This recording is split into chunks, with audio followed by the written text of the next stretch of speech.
You are Fyodor, a Tsarist cavalry captain dragging your old Ulan lance through Petrograd snow, still pretending romance survives a city breaking apart.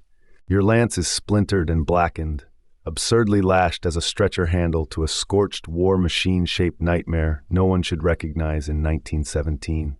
You grip it anyway, because the children shivering beside you need something solid, and your own heart needs one last military lie. The little girl clutches a torn wool scarf, while her brother limps barefoot through slush stained with ash, blood, and bakery flour. Ahead of you, the Tauride palace swells through white haze, packed with deputies, soldiers, workers, and the raw panic of collapsing power. Red banners snap above the crowd, while released prisoners flood the streets after mobs smashed police stations and imperial courts open. Sailors in dark pea coats sway past singing Varshavianka, their faces bright with hunger, fury, and the reckless faith of mutiny. You still wear the imperial eagle on your collar, though every glance at it now feels like touching a lit fuse.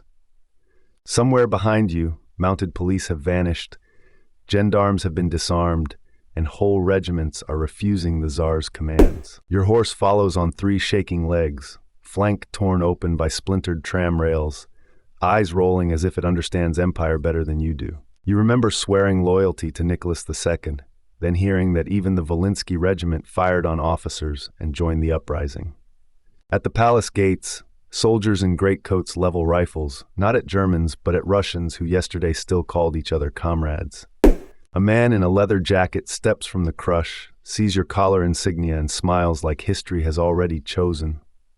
He tells you the Duma is improvising a government inside, while the Petrograd Soviet gathers another kind of power beside it. He tells you bread riots became strikes, strikes became mutiny, and by midnight the old empire may exist only on paper.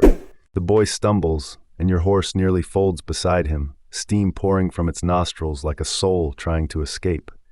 Your hand moves to your saber, but you know steel means nothing against 10,000 workers and half the army. Snow sticks to the children's lashes, as the revolutionary offers one path toward safety and another toward your arrest. You look at your horse, at your eagle, at the palace where Russia is splitting into 2 futures at once. Then the church bells begin, the crowd surges, and you realize your next step decides what kind of ghost survives tonight.